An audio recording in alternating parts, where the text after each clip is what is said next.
खुलुमबाय। दुलाराय बाथौ गौथुम लाइमोन आफादनि दैदेननायाव अनलाइन गोरों बाथौसा सायख' आनजादाव थामथि दिंखनाव आंनि गोसो गोरबोनिफ्राय धोरोमारि सिबिनायखौ बावहरग्रोनाय जाबाय। थामथि दिंखननि आयदाफारि बायदियै बिबुंथि फरायनाय आयदाखौ जागायनो आखायाव लाबाय। आहाम ओं ह्रिं क्लिं फोद से ओं ह्रिं क्लिं फोद से ओं ह्रिं क्लिं फोद से। आयदा बाथौ धोरोमानो बर' सोदोमस्रिनि गुदि फुंखा। गथायदों मुस्रि सोमखोर दैमारि, बादाय नं 56, जिल्ला उदालगुरि, बियाब नोलोबारि, गामि 3 नं माजुलि। धोरोम सोदोबानो मोनसे हारिखौ सोदोमस्रि गोनां खालामो। अदेबानि हारिमुआ मोनसे हारिनि मावनाय दांनाय, राव रायज्लायनाय, आसार खान्थिफोरखौ आयना बायदि दिन्थियो। बे सोदोमस्रि हारि दानायाव बर'फोरखौ बाथौ धोरोमा गाहाय बिफाव लादों। बर' हारिया सोदोमस्रि गोनां बेखौ बाथौ धोरोमा दाफुंदों।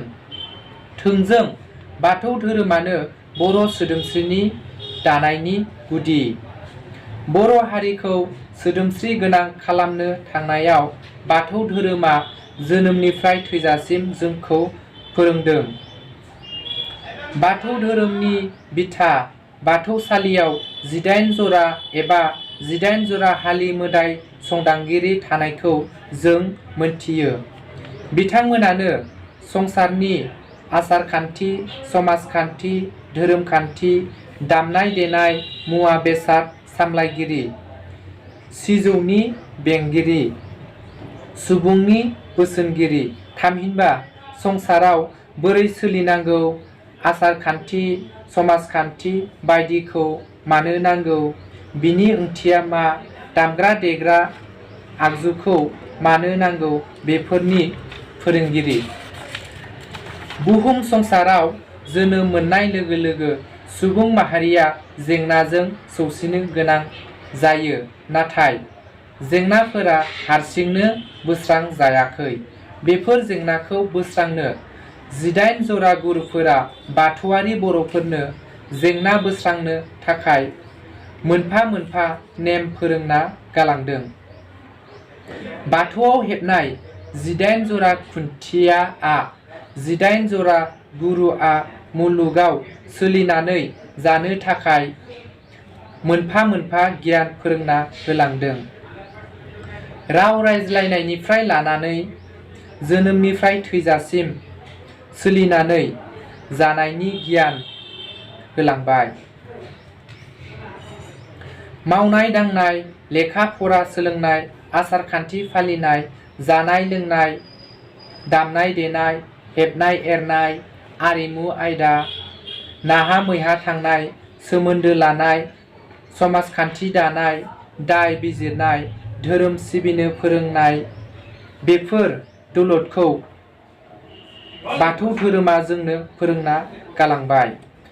बर'फोरनो जोनोम, हाबा, दुखु सुखु, थैनाय समाव फालिनो आसार खान्थि होलांबाय।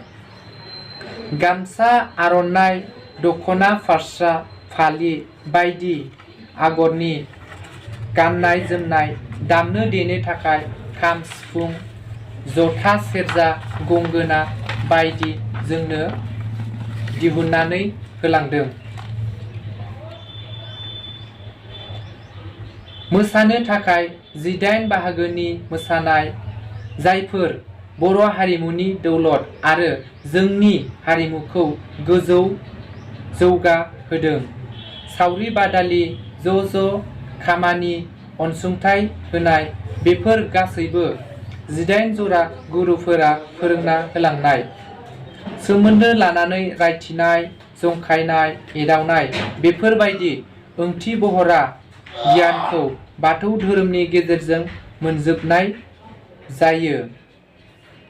जरा 18 गुरुफोरनि अननायावनो जों बाथौआरि बर'फोरा गावखौनो सोदोमस्रि गोनां हारि महरै सिनायथि होनो हादों। आइ बैसोमुथिनि मुलुग संसाराव गावखौ बर' हारि होनना सिनायथि होनो हादों। बेफोर मख'नाय धोरोम खान्थिफोरा जोंनि सिनायथि, बाथौ धोरोमनि सिनायथि, बर'फोरनि सिनायथि। सा सानजा खनानि बाथौसालियानो बर' हारिनि सिनायथि। बेयाव गायनाय सिजौ बिफांनि गुनआ बोराइ बाथौनि नुस'हायै, हमदांस'हायै, बुजिस'हायै सानथौखौ दिन्थिदों। जराबा हेबनाय खामिजों जिउनि बान्दोबाखौ फोरमायदों। जरा 18 खुन्थियाआ 18 जरा गुरुनि संसार बेंनाय नेम आसार-खान्थिफोरखौ दिन्थिदों, जाय बर' हारिखौ सोदोमस्रि गोनां हारि दानायाव आबुं खालामना गालांबाय, जेराव बाथौ धोरोमनि हारिमु हाबना दं। बाथौ धोरोमनि गेजेरजोंनो जोंनि जोनोम, संसारनि दुखु-सुखु गासैबो, जोनोमनिफ्राय थैजासिम बाथौ धोरोम हारिमुखौ लानानैनो जिउनि दिङाखौ जावलाङो, दैदेनो बे बिलात लाथायाव। बेखायनो बाथौ धोरोमानो बर'नि सोदोमस्रि दानायनि गुदि। बर'नि सोदोमस्रि फोथांना लाखिनायाव बाथौ धोरोमनि अबदानखौ सावरायनानै फोजोबनो हाया आरो समनि आंखाल। बर'नि सोदोमस्रि गेवसारनायाव जेब्लायबो बाथौ धोरोमनि रोखायै बिफाव नुबाय थागोन। गासैनिबो गुदिया बेयावनो हाबसोनानै दं। अब्ला बाथौ धोरोमानो जोंनि सिनायथिमार। बाथौ धोरोमानो बर' सोदोमस्रि दानायनि गायसनगिरि। ओं ह्रिं क्लिं फोद से सोदोबफोराव मोनगोन धोरोमारि थुनलाइ, जेराव हाबनानै दं धोरोम थुनलाइनि गोदै गोखा रोसि भरा बिदै। आंनि बुंनांगौआ एसेनोसै। गोजोन्थों।